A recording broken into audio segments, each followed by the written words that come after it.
Right. ఒక ప్రధానమైనటువంటి అంశం ఇక్కడ, ఒక పార్టీ సాధారణంగా పోరాడాలి. ఇప్పుడు అక్కడ ఉన్నటువంటి బలానికి ఇక్కడ పూర్తి స్థాయిలో లేకపోయినా కూడా జనసేన వచ్చి పోటీ చేస్తున్నప్పుడు బలం ఉన్నటువంటి మీరు పోటీ చేయకపోవడం అనేటువంటిదే.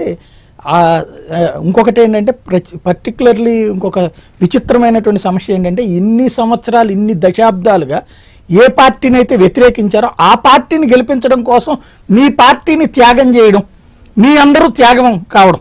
మిమ్మల్ని ఇప్పుడు నిన్నటిదాకా మీ అందరూ గట్టిగా పోరాడగలిగినటువంటి నాయకులు ఈ సందర్భాల్లో చాలా సీరియస్గా ఎఫర్ట్ పెడతారు. తెలుగుదేశం పార్టీకి ఉన్నటువంటి క్యాడర్ అయినా, కాంగ్రెస్కి ఉన్న క్యాడర్ అయినా చాలా నరనరాన ఉన్నది. వీళ్ళు ఉద్యమంలో నుంచి వచ్చినటువంటిది, మీరేం పార్టీల పరంగా ఉన్నటువంటిది. అట్లాంటి కార్యకర్తలు వాళ్ళు ఒక్కసారి ఏమైపోతారు? మీ అందరి జీవితాలని పణం పెట్టుకోవడం కాదంటారా? ఒక్కసారి ఆయన చెప్పండి. ఆయన చెప్పిన తర్వాత మీ జీవితం బాగుంటుంది. తెలుగుదేశం పార్టీ సరే కార్యకర్తల పార్టీ, కార్యకర్తలు ఈ ఎన్నికల్లో పోటీ చేయనంత మాత్రాన ఎక్కడో పారిపోతారు, ఎక్కడో వెళ్ళిపోతున్నారు అంటలే. నేను మీరు మోరల్గా సరే మోరల్గా కార్యకర్తలందరూ కూడా ముఖ్యంగా ఏంటంటే ఇక్కడ టీఆర్ఎస్ పార్టీ విచ్చలవిడితనంగా చేస్తున్నది. ఒక ప్రజాస్వామ్యబద్ధంలో వ్యవస్థ. జస్ట్ మీకు గుర్తే చేస్తాను, వీళ్ళు ఏం చేశారు, మీరు ఆంధ్రాలో అదే చేశారు. తేడా ఏంది? వాళ్ళు ఎమ్మెల్యేలు తీసుకున్నారు, మీరు ఎమ్మెల్యే. డబ్బుల వ్యవహారం ఎక్కడ ఉంటది అక్కడ ఉంది. ఇక్కడ ఎట్లా అయితే వ్యవస్థలన్నింటినీ వాళ్ళు నడుపుతున్నారు, మీరు అక్కడ అదే నడుపుతున్నారు.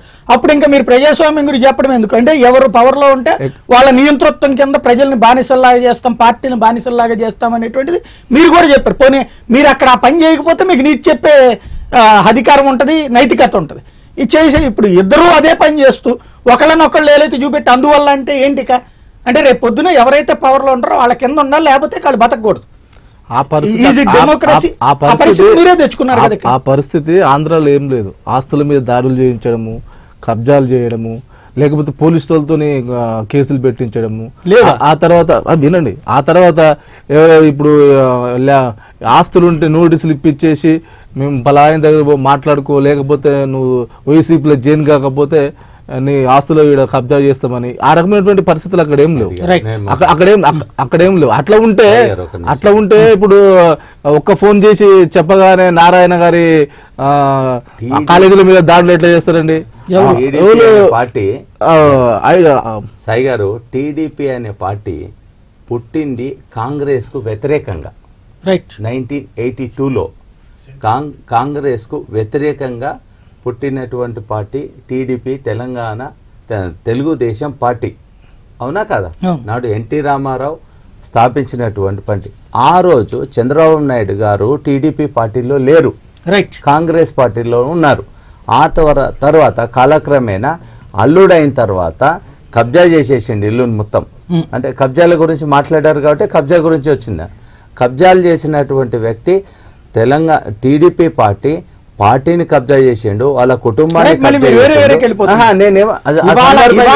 బెదిరింపుల వలన ప్రజాస్వామ్యం కాబట్టి కాంగ్రెస్ ని గెలిపించాలని కోరుకుంటున్నాను. సాయి గారు, అక్కడికే వస్తున్నా. ఏ పార్టీ అయినా, ఏ రాష్ట్రంలోనైనా, ఏ దేశంలోనైనా ఎలక్షన్ అనేది వచ్చినప్పుడే, పోటీలో ఉన్నప్పుడే ఆ పార్టీ కార్యకర్తలకు కానీ, పార్టీకి కానీ మనుగడ, కార్యకర్తలకు గుర్తింపు. ఎలక్షన్ అనేది వచ్చినప్పుడే. ఎలక్షనే వదిలేసి యుద్ధానికి పోయి కత్తేడ వదిలేసి వెళ్ళిపోయినప్పుడు, వెనుకకు పరిగెత్తుకొని మళ్ళీ తిరిగి చూడకుండా పోయినప్పుడు కార్యకర్తల మనోభావాలు ఏమవుతాయి? అది కాంగ్రెస్ పార్టీ కానీ, అది టీడీపీ పార్టీ కానీ, ఇంకేదన్నా పార్టీ కానీ. మాది ఉద్యమ పార్టీ. మా పార్టీ గురించి మీరు మాట్లాడే ఆ సమస్యనే లేనే లేదు. అక్కడికే వస్తుంది. ఏది సిపిఐ పార్టీ కానీ, సిపిఎం పార్టీ కానీ ఈ రోజు కూడా ఆంధ్రప్రదేశ్ లో కొట్లాడుతుంది, కాంగ్రెస్ కూడా పోటీ చేస్తుంది, అక్కడ చేస్తుంది, ఇక్కడ భారతదేశం అంతా చేస్తుంది. వాళ్ళ కార్యకర్తలు లేరు అనేది తెలుసు. అక్కడ నాయకులు కూడా కరువైన పరిస్థితి. మొన్ననే డీకేఆర్ ఉన్న బీజేపీలో వెళ్ళిపోయింది. ఎప్పటి నుంచి ఆమె పనిచేస్తుంది? వాళ్ళ హస్బెండ్ కాడి నుంచి. అంటే వీళ్ళంతా కరడు కట్టినటువంటి కార్యకర్తలు. అలాంటి వాళ్ళు కూడా పార్టీని వదిలేసిపోయినా కూడా ఏదో ఒక క్యాండిడేట్ని తీసుకొచ్చి నిలబెడతారు. ఎందుకంటే వాళ్ళకున్న ఓటు బ్యాంకును విడిచిపెట్టుకోకూడదు, బలం తెలుసుకోవడానికి. ఎందుకంటే కార్యకర్తలు అనే వాళ్ళు ఉంటారు, ఓటర్స్ ఉంటారు, ప్రతి పార్టీకి ఉంటారు. అంటే మా పార్టీకి పెరుగుతూ ఉన్నారు. నేనేమంటున్నా, హైదరాబాదులో తెలంగాణలో హైదరాబాదులో ఉన్నటువంటి వ్యాపారస్తులను బెదిరించినామని మీరు అంటున్నారు.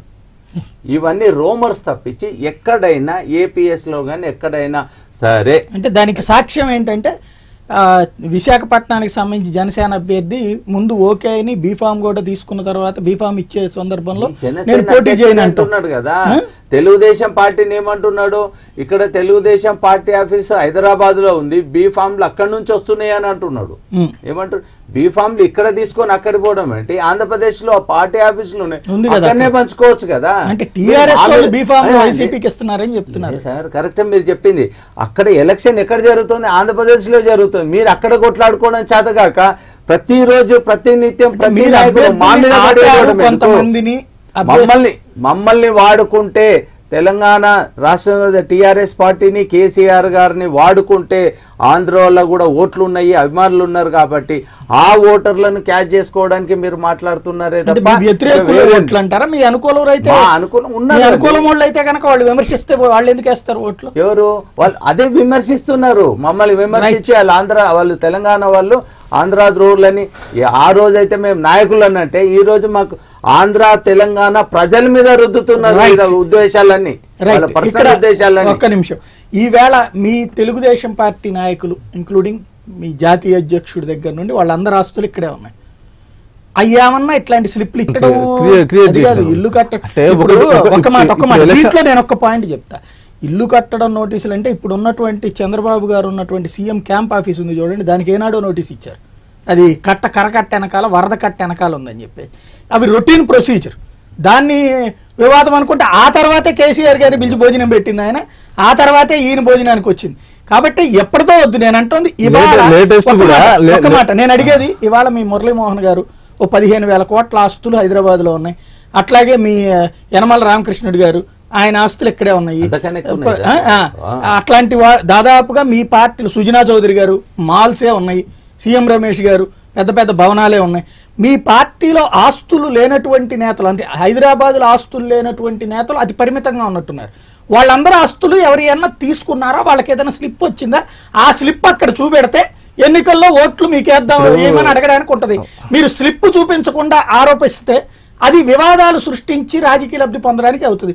నిజంగా ఓపెన్ అయితే కనుక చెప్పేయండి, లేదు ఉట్టి ఆరోపణ అయితే కనుక ప్రజల్ని రెచ్చగొట్టడానికి పనికొస్తుంది. అంతమంది ఆస్తుల్లో ఏదన్నా ఒక్కళ్ళ తీసుకున్నారా, అదొక్కటి స్ట్రైట్ గా చెప్పండి.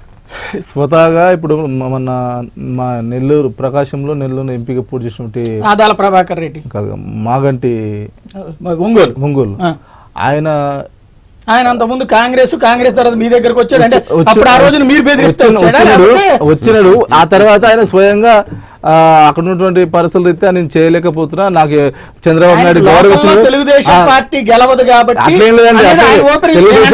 తెలుగుదేశం పార్టీ గౌరవం ఇచ్చింది, చంద్రబాబుతో మంచి సంబంధాలు ఉన్నాయి. కానీ నేను ఇక్కడ వేరే పరిస్థితులు బాగాలేవు, అందుకని వెళ్ళిపోతున్నాడు. అతన్ని కూడా బేరించినటువంటి సంఘటన. ఒక్క మాట వెళ్ళిపోయిన నేతలు బెదిరెళ్లారని చెప్పడం అంటే మీ పార్టీ ఒక్క మాట నేనండి పూర్తిగా వినండి, మీ పార్టీకి పని చేయకపోతే వేరే మీ పార్టీ మీద నమ్మకం లేక వేరేగా వెళ్తేనేమో వాళ్ళు బెదిరిపోయారు. మరి ఉన్నోళ్ళ ఆస్తులు నేను అంటుంది వీళ్ళందరికీ ఆస్తులు లేవా? పోనీ వీళ్ళకంటే కోటీశ్వర్లు సుజనా చౌదరి కంటే ఆస్తులునే మాగంటికి లేదు. నేను అంటుంది ఇవాళ చంద్రబాబు గారి చుట్టూ ఉన్న నేతలలో ఎవరి ఆస్తి అయినా తెలంగాణ రాష్ట్ర సమితి ప్రభుత్వం తీసుకుందా, లేదా మీరు చెప్పినటువంటి పింక్ స్లిప్ ఏమన్నా ఇచ్చిందా? ఇస్తే ఆ కాగితం చూపెట్టేయండి, ప్రజలందరూ ఓకే అనుకుంటారు అంటున్నా. నేను ఓపెన్ గా అడుగుతున్నది. ఎల్లో స్లిప్ కూడా గుంజుకోలేదు సరే. ఇప్పుడు మొన్న ఏది పేపర్ లో కూడా చూసినా, మన పేపర్లు వద్దండి, పేపర్ లో ఏది కావాలంటే అది రాసుకోవచ్చు. వంశీ గారు నేను ఇది కూడా చెప్పాను. వంశీ అది కాదు, లిటిగేషన్లలో ఉన్న ల్యాండ్లు దొంగ వ్యవహారాలు చేసే వాళ్ళని మీరెందుకు కాపాడుకొస్తారు? వాళ్ళు తిప్పలేదు, వాళ్ళు పడతారు. నేను అన్న పాయింట్ ఇక్కడ ప్రధానమైనటువంటి 10 సంవత్సరాల క్రితము పద్ధతి ప్రకారంగా 50 ఎకరాలు కొనుగోలు చేసుకున్నాడు. కొనుగోలు చేసుకున్నాడు 10 సంవత్సరాల నుంచి. ఇప్పుడు దానికి ఏది లేదు. ఈ మధ్య కాలంలో నోటీస్ ఇచ్చి, ఎందుకు నోటీస్ ఇచ్చారంటే సంబంధిత అధికారులను కలిస్తే వాళ్ళు మీరు ప్రభుత్వాన్ని కలవండి అని చెప్పినారు. అక్కడ పోయి కలిస్తే ఈయన ఏంది మీరు పోటీ అన్న చేయకుండా లేకపోతే వైసీపీకైనా సపోర్ట్ చేయడం పరిస్థితి ఆరోపణలు వస్తున్నాయి. అట్లాంటి స్ట్రైట్ చెప్పండి. దాంతో పాటు ఎమ్మెల్యే పోటీ చేయాలనే చెప్పినాడు. రైట్, ఆయనకేంటి, ఆయన ఆస్తి సేమ్ అదే రకమైన పరిస్థితి. కొంతమంది చెప్తున్నారు, చెప్పుకోలేని పరిస్థితి. ఈ రకమైనటువంటి పరిస్థితి ఉంటే ఇక్కడ హైదరాబాద్ లో పలు రాష్ట్రాల నుంచి పలు దేశాల నుంచి ఇక్కడ స్థిరపడుతున్నారు, వ్యాపారాలు చేస్తున్నారు. ఆ రకమైన పరిస్థితి ఇలాగనే కొనసాగితే హైదరాబాద్ బ్రాండ్ ఇమేజ్ దెబ్బతింటది, తీవ్ర ఇబ్బందులు ఎదుర్కొన్నటువంటి పరిస్థితి ఉంటుంది. ఇప్పుడు చెప్పండి. ఇప్పుడు మీరు చెప్తున్నట్టుగా భూమి అనేది డాక్యుమెంట్స్ ఉంటాయి. అది ఎక్కడిది భూమి, ఎవరు కొనుక్కున్నారు, ఏ విధంగా కొనుక్కున్నారు అనేది దానికి ఒక బ్యూరోక్రసీ ఉంటుంది, దానికి ఒక రెవెన్యూ డిపార్ట్మెంట్ ఉంటుంది, దాంట్లో వాళ్ళు చూసుకుంటారు. మీరన్న నోటీస్ అనేది వాళ్ళు భూమి సక్రమంది కాదు అన్నప్పుడు వాళ్ళు నోటీస్ ఇస్తారు. దానికి రాజకీయానికి ముడిపెట్టడం మంచి పద్ధతి కానే కాదు. మీకు అక్కడికి పోతే ఈ టైంలో ఇవ్వడం, ఈ టైంలో ఎప్పుడైనా ఇవ్విస్తారు. ఎప్పుడైనా దానికి ఈ టైంలో ఆ టైంలో నేను ఒకటే మిమ్మల్ని అడుగుతున్నాను.